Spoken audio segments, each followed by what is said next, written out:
Welcome back to the No Nonsense Fitness Podcast with your host, Joe Yaxley.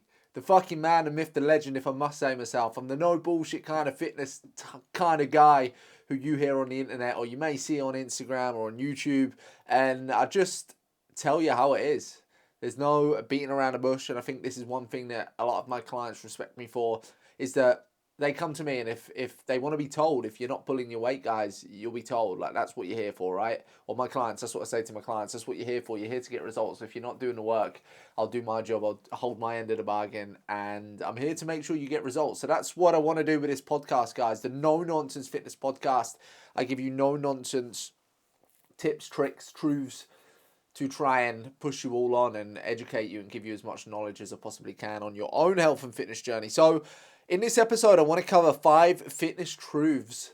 5 fitness truths. I always get told off by my wife. Feels weird saying that, by my wife. 5 fitness truths, but I get fucking told off for the way that I speak. Apparently, I speak a little bit gangster. I'm like, that's the way I fucking talk, right? You fucking like it or not. So 5 fitness truths I've learned in the last 5 years. My fitness journey in the last 5 years, so I'm 27, almost 28. I've been into fitness my whole life, but I've really started kind of taking it seriously, training in the gym for around 10 years. 10 years now, okay? But in the last 5 years, it has changed more than ever. I've tried more different things. I've worked with loads of fucking different coaches. I've spent a lot into my own education and stuff like that. And I've learned, here is what I think the 5 biggest truths are, okay, in the last 5 years. About fitness, about staying fit and healthy, about making as much progress and success as you possibly can with your health and fitness journey. So number 1, the first fitness truth, okay, that you may not really believe, but I've come to the realization recently that number 1, looking good is just one piece of the puzzle. I used to be so obsessed with visually looking good, training to look good, eating to look good, and those of you guys who do follow me on Instagram, you'll have seen the transition from like the bodybuilding-ish style training into the more high rocks CrossFit style training. And the reason for that is I just think it's so much more balanced for lifestyle. I fucking love the dedication and the discipline that bodybuilding style training gives you. I really do. But I found that personally, it was very like you have to go fucking all in.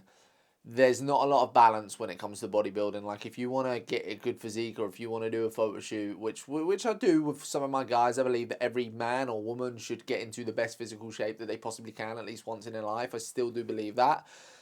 But looking good, guys, is just one piece of the puzzle. Again, I used to think it was all the be-all and end-all. Yeah, I was fucked for energy. I was starving myself nutritional-wise, diet-wise.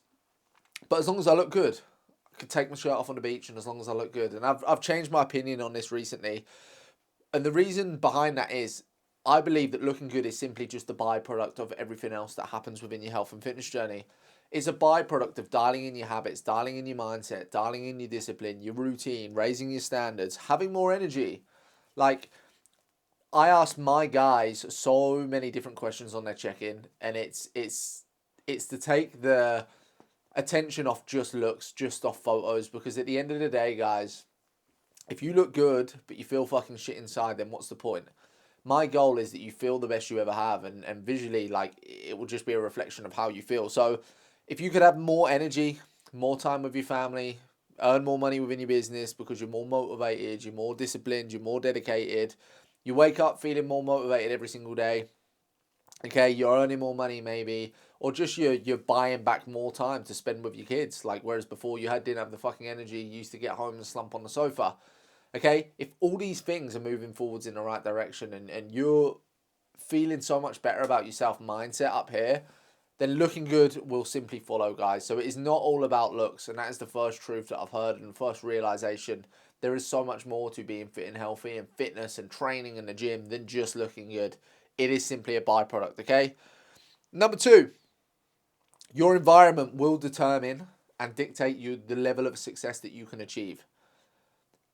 Put bluntly, you hang around with fucking idiots, you will not get results.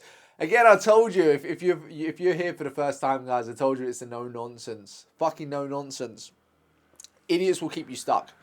I used to be an electrician, I used to work on site, and there were plenty of fucking idiots on site who used to say things like, well, what do you mean you meal prepping, Joe? What do you mean you don't want a burger? What do you mean you don't want fish and chips on a Friday? And I used to be like, fucking Jesus, John, I don't want fucking fish and chips. I'm trying to eat healthy. I'm trying to lose body fat. I'm trying to actually look and feel better within myself. So, guys, idiots will keep you stuck. Idiots will encourage you to not achieve your goals. I've had clients before who have been making a conscious effort to lose body fat, lose fat, build muscle because they really want to dial in their habits and look and feel better within themselves. And they've been out with mates and mates have been like, I will pay you to eat this chip, to eat this burger. And it's just like, what the fuck? So, guys, idiots will keep you stuck. There's a quote that says something along the lines of, I'm going to butcher this, you're a reflection of the 5 closest people you spend the most time with, something like that. And that is the truth. Like, I've learned this. You surround yourself in a fucking gym with more positive people who give a shit about it. It doesn't even have to be a gym, guys. Just on site, maybe on site with more ambitious people, in your office with more ambitious people. If you cut out the fucking idiots who go out drinking and eating takeaways every single night and drinking every single weekend, taking drugs, whatever they're fucking into, you will find it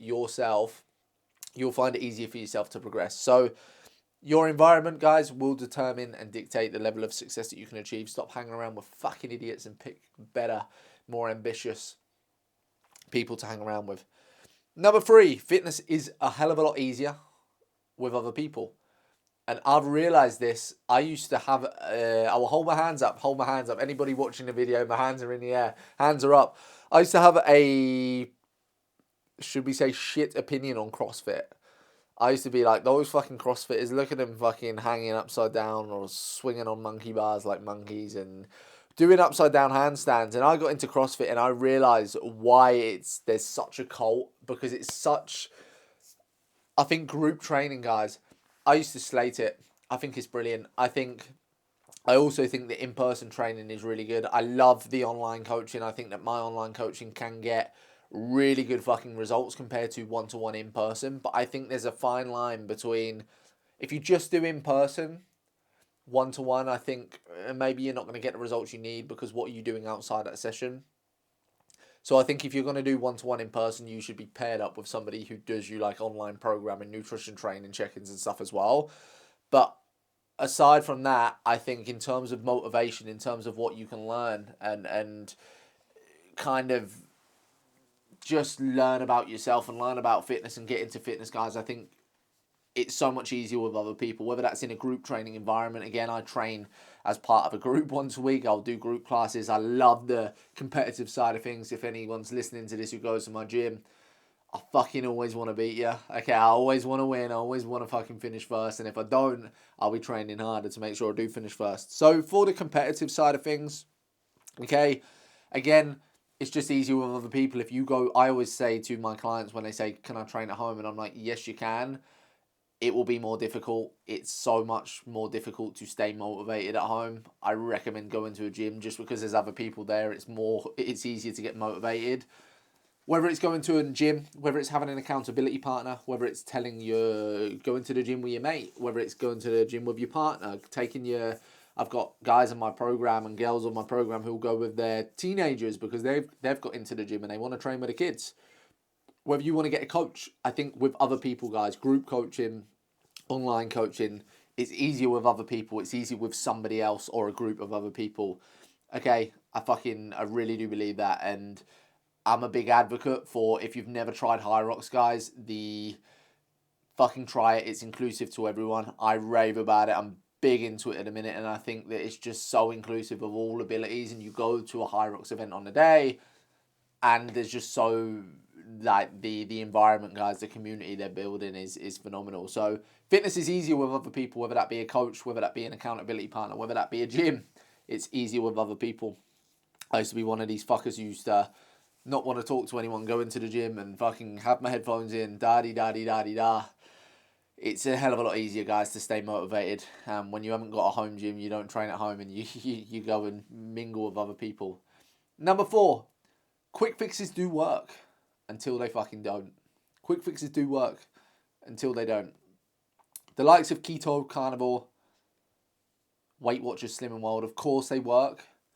People lose body fat, people lose body weight on them, people get in shape on them. Some people see phenomenal amounts of progress, but how many people do you know who are on keto for the whole life, or carnivore for the whole life, or Slimming World, or Weight Watchers for the whole life? Weight Watchers, Slimming World, they're brilliant business model, guys. If you're listening and you've tried that, they're a great business model. It's like a bricklayer coming in, building you a wall for your house and saying, listen, in 12 weeks' time, it's probably going to fallen down. You're going to need me to come back. That's what Weight Watchers and Slimming World are like. You go, you lose the weight, and you don't dial in or raise any of your standards or dial in any of your habits, and you just end up going back. I know so many people, I've got family members who just Weight Watchers time and time again. Oh, I've started Weight Watchers, I've started Slimming World again. It's like, it obviously didn't fucking work in the first place, did it? So I say this to my clients as well, guys. 12-week shreds. When people say to me, Joe, is there any minimum commitment? I'm like, no, there isn't. And the reason that there isn't a minimum commitment is because I believe in my service. However, I believe if you want sustainable results, I tell this to people, if you want results and habits that are going to last, you should probably not necessarily look to work with me for 6 months, but you should look to invest in yourself, into your health for at least 6 months. Okay, so there is no minimum commitment if you work with me. If you want to leave after a week, you leave after a week. I don't want to trap you for 6 months and have a fucking headache. I'd rather you go, okay? Because if you want to leave after a week, you're not a good fit for me. But the point I'm trying to make is that habits take time. Most of you listening to this have been eating shit, or you've been out of the gym for years and you're in bad habits. It's taken you years to get into these bad habits. So it's going to take you more than a few weeks to get out of them and build good habits, okay? So it takes time, guys. It really does take time. Like I said, quick fixes do work until they don't. You need to look sustainably. You need to look to raise your standards, to dial in your habits, to make it a lifestyle and a new way of living, rather than just look for fucking a 6-week shred, lose the fat and keep building up, lose the fat every 6 months. It's the fucking point, okay? Lose it, keep it off, okay? You wouldn't hire a bricklayer to come in and keep rebuilding your wall. You're telling me the shit, wouldn't you? So, same goes with fitness and fat loss. Number 5, this one might shock a lot of you. Eating too healthy is bad for you. Whew. Eating too healthy is bad for you. I'm a big believer in this, and I believe as well, I had an undiagnosed eating disorder, okay, like a binge eating disorder. When I was on the tools as an electrician, as a sparky, before I became a coach, I used to Monday to Friday restrict myself, starve myself, as many of you guys do. Come Friday, I used to be like, come on, it's my cheat day, it's my cheat weekend, and I used to go to Morrison's on the way to work, pick up a pack of cookies, a pack of chocolate bars. I used to bosh a couple on the way to work. Break time, cookie, chocolate bar, sausage roll. Same at lunch. On the way home, I'd stop and get some chocolate bars. I'd say to my mum when I was living at home, can we have Friday tea? What do you mean we've got fucking mash and gravy? I want a Friday tea, I want pizza, I want chips. Saturday, I'd go out on the beers with my mates, takeaways, chips, all that kind of fucking shit. Okay? And I believe I gave myself an eating disorder because I was so restrictive, so fucking restrictive. I believe when it comes to sustainable dieting, sustainable approach, this is why I love the whole hybrid game, the whole Hyrox CrossFit community over bodybuilding, is because it's so much more sustainable, guys. You can eat more food. Everything's in moderation. I've just had a fucking cookie downstairs because I went out with my partner. I went out with my wife earlier and we stopped at a cake shop. I can do this, 1, because I'm educated, but 2, because I train fucking hard, because I move well. Okay, because I've got a good balance. I know how to manage it. Cool, I can have a cookie, I can cut something else out. If I was a bodybuilder, I would not be having that cookie. I'd be fucking looking at it and making myself miserable. Going off on a bit of a tangent, I remember probably around 3-4 years ago now, we came back off a holiday and I was into bodybuilding at the time, and my wife now, what was my girlfriend, Holly, she bought some Big Milka chocolate bars and was like, do you want, duty free on the way home, do you want some? And I was like, nah, I can't. I ended up crashing. We didn't crash on the plane, obviously. I ended up being like, you know what, fuck it, I'll have one. I ended up boshing like the whole fucking big bar of Milka, getting home, laying in bed and crying, honestly crying my eyes out and saying, what's the point? What's the point of being fit and healthy if I can't even have a bit of chocolate, and I'm beating myself up about, like, what is the point? And from that moment there, I was like, listen, there's got to be another way to do this. It's got to be more sustainable. Like, for example, guys, I can go out at a weekend and have a burger and chips and a beer, and I can still make pretty good progress. Like, I'm still in all right shape if you see me on Instagram, okay? So life is for living. Life is for going out. You shouldn't be when your mates say, do you want to come out? I can't, I'm fucking eating healthy. It's about managing these situations and learning how to manage them, which of course I teach you within my program, but it's got to be a way of living, guys. It can't be one of those things that you beat yourself up about it every time you go off plan or off the wagon.